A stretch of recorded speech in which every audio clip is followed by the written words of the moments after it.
I keep getting asked if I believe the trend of growing a beard will continue. I am going to go crazy. As a former history teacher and a current still history lover, I have to respond to that question with a question.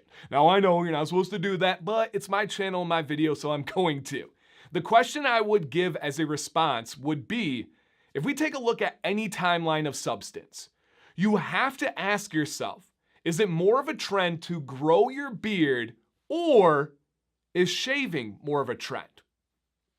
We'll dive into it, but first, allow me to introduce myself. My name is Dancy Bearded, and I absolutely love diving into topics like this. If that sounds good to you guys, please, it's free. Hit the thumbs up on the video, and more of an introduction. I am a former history teacher. I taught ancient world history for 12 years for middle school. I also taught early US history. I also taught geography, not that well, but I love history. And beyond that, I have a bachelor's degree in education. History is in there, of course. I have a master's degree in administration to be a principal, and I have a second master's degree in curriculum development. So this stuff is right up my alley, the research, the logic, the process, and I have to dive in like this.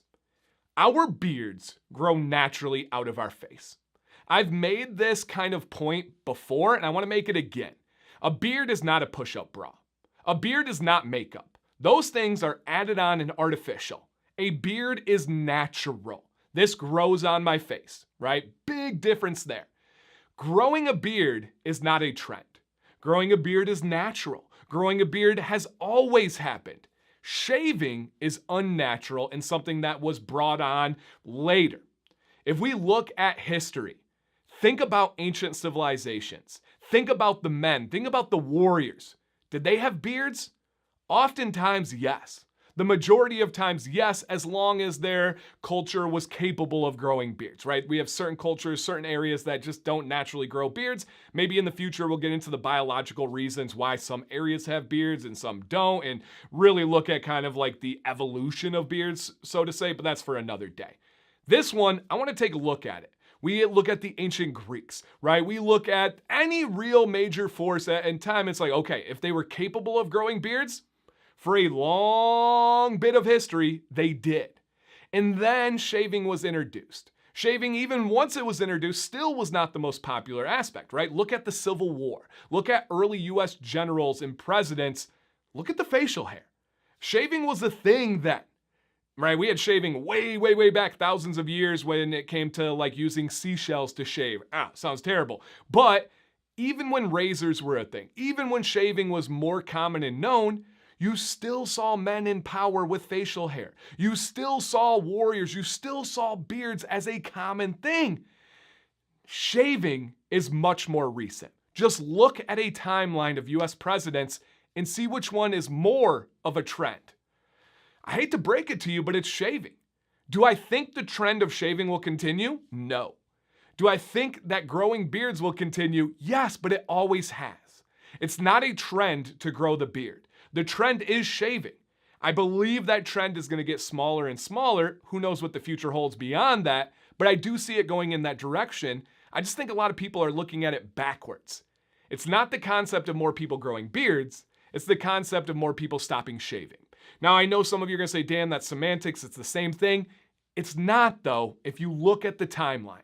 And if you look at history and you were to say, hey, which one of these seems like it's more trendy? Which one of these seems like it's more of a recency type situation? It's shaving, right? The numbers don't lie. The lines don't lie. We see the history there. That one drives me crazy. This is not a hipster thing. This is not a trend. Is it more prevalent in society today than it was 10 years ago? Heck yes. I think that's perspective changing. I think that's rules changing at workplaces, at schools, and just in general on things like tattoos, but also beards and facial hair. So to kind of wrap this up, I know I'm going on like the tangents in these different directions. I just feel really strongly about this as a history lover and a facial hair lover. This is not anything new. This has always continued. Shaving is much more new and much more of a trend.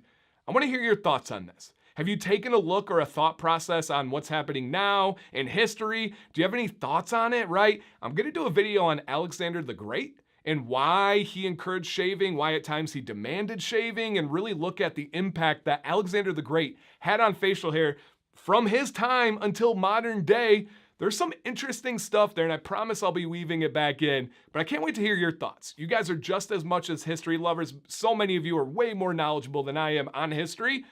Let's hear your thoughts down below. If you have questions, if you want to take this conversation further, please. The only thing I ask is that you keep it professional, you keep it mature, keep it positive. That's what we try to do on this channel, right? If you're someone watching and you choose to shave, heck yes. Whatever makes you happy, rock what you got. I'm proud of you. Thank you guys for watching. Dan C. Bearded. Please stay bearded and stay positive.